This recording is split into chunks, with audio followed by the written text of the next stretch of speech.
Hello friends, कैसे हैं आप सब। आई होप आप सब ठीक होंगे और मैं भी एकदम बढ़िया हूँ। तो आज की वीडियो में हम बात करेंगे अकबर और बीरबल के किस्सों के बारे में। तो आज की वीडियो को हम शुरू करते हैं और सुनते हैं महाराज अकबर और बीरबल के कुछ बहुत ही मज़ेदार से किस्से। तो चलिए वीडियो शुरू करते हैं। एक बार महाराज अकबर गहन सोच में थे। ऐसा लग रहा था परेशान हैं। एक दरबारी ने उनसे उनकी परेशानी का कारण पूछा।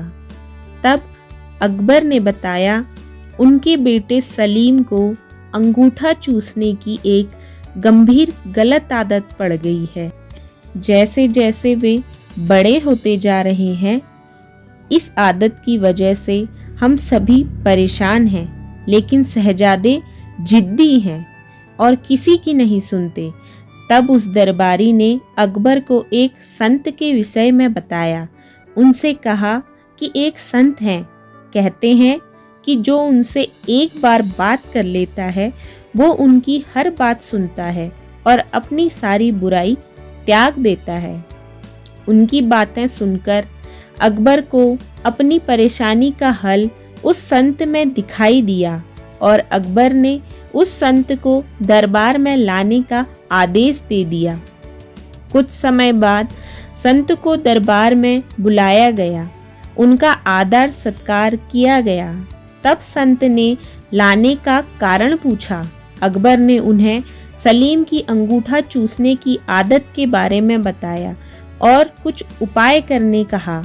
अकबर और सभी दरबारी टकटकी लगाए संत को देखने लगे कि वो क्या उपाय करता है। लेकिन संत कुछ देर सोचने के बाद बोला उसे 1 हफ्ते का समय चाहिए, और ऐसा कहकर वो बिना सलीम से मिले चला गया। उस समय दरबार में महान बीरबल भी मौजूद थे। 1 हफ्ते बाद संत आया और उसने सबसे पहले सलीम को बुलाया और उससे बहुत देर बातें की और उन्हें खेल खेल में यह सिखाया कि अंगूठा चूसना सेहत के लिए हानिकारक है, इसलिए उन्हें ऐसा नहीं करना चाहिए। और सलीम को बात समझ आ गई।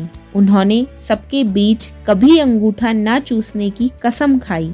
संत ने जो बातें सलीम को समझाई वो सभी आम बातें थी।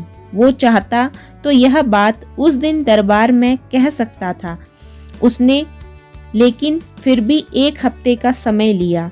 यह बात अकबर और दरबारियों को हजम नहीं हुई और उन्होंने इसे दरबार की तौहीन माना और अकबर से संत को सजा देने की मांग कर डाली। अकबर भी दरबारियों की बात से सहमत थे और उन्होंने भी सजा देना तय किया। लेकिन जैसे कि वे हर फैसले के लिए पहले बीरबल का मशवरा लेते थे, उन्होंने इस बार भी बीरबल की तरफ देखा और पूछा कि आज तुम इतने खामोश क्यों हो? क्या तुम्हें नहीं लगता इस संत को सजा मिलनी चाहिए? तब बीरबल ने अपने अंदाज में खड़ा होता है, दरबार के बीच जाकर कहता है कि जहांपनाह मैं बिल्कुल उल्टा सोच रहा हूँ, इसलिए खामोश हूँ।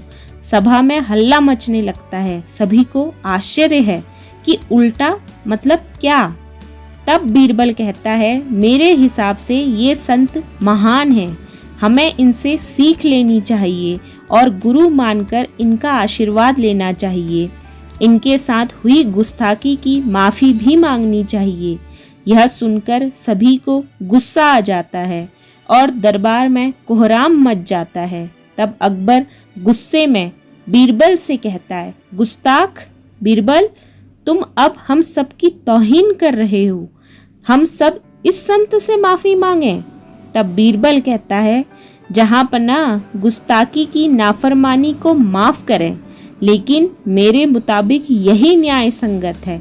अकबर कहता है, बीरबल अपनी बात को साबित करो। तब बीरबल बताता है, जिस दिन संत पहली बार दरबार में आए थे, आप उनसे शहजादे की बात कर रहे थे। तब इनके हाथों में चूने की एक डिबिया थी। जिससे निरंतर चूना निकालकर वे खा रहे थे। लेकिन आज उनके हाथ में कोई डिबिया नहीं है, क्योंकि जब आप उनसे शहजादे की गलत आदत को बता रहे थे, तब ही उन्हें अपनी गलत आदत का एहसास हुआ और उन्होंने 1 हफ्ते का समय खुद को सुधारने के लिए मांगा और अपने आप को सुधारकर उन्होंने आज सलीम को ज्ञान दिया। ऐसे लोग बहुत कम होते हैं जो पहले खुद की कमी को देखें और उसे सुधारें। इसलिए मेरे हिसाब से ये एक महान संत हैं। सभी को बात समझ आती है और सभी संत से माफ़ी मांग उनसे आशीर्वाद लेते हैं। तो दोस्तों, इस कहानी से हमें क्या शिक्षा मिलती है? दोस्तों, कहानी से हमें 2 शिक्षा मिलती हैं। पहली, किसी को ज्ञान देने अथवा सीख देने से पहले अपने अंतःकरण में अवश्य झांकें कि क्या आप खुद उस ज्ञान के दायरे में जीवन जीते हैं। क्या आप में वे सभी गुण हैं जिसका ज्ञान आप दूसरों को दे रहे हैं? अगर नहीं है तो पहले खुद को सुधारें, फिर दूसरों को ज्ञान दें। और अगर आप खुद सुधर नहीं सकते तो दूसरों को ज्ञान देने का आपका कोई हक नहीं बनता। और दोस्तों, इससे हमें दूसरी शिक्षा यह मिलती है कि दरबार में बिना विचार किए सभी संत को दोषी कहने लगते हैं। हमेशा जो दिखाई देता है सत्य नहीं होता। हर करनी के पीछे कोई ना कोई कारण होता है। इसलिए एकदम से नकारात्मक भाव नहीं लाना चाहिए। हमेशा परिस्थिति का अवलोकन करना चाहिए, क्योंकि जो दिखाई देता है वास्तव में सत्य वो हो ये जरूरी नहीं है। अपनी राय कायम करने से पहले सच जानना बहुत जरूरी है। इसलिए बीरबल ने कहा था, यह निर्णय न्याय संगत है। तो फ्रेंड्स, ये थी हमारी आज की अकबर और बीरबल की कहानी। अकबर और बीरबल के कुछ किस्से। अगर आपको वीडियो पसंद आई तो वीडियो को प्लीज़ लाइक कर दें और इस वीडियो को अपने फ्रेंड्स और फैमिली के साथ शेयर ज़रूर करें और चैनल को भी सब्सक्राइब कर दें और बेल आइकन को प्रेस करना ना भूलें। और मुझे कमेंट्स में ज़रूर बताइए कि आपको ये वीडियो कैसी लगी। मिलते हैं एक नई वीडियो के साथ। Thank you so much for watching. तब तक के लिए बाय बाय।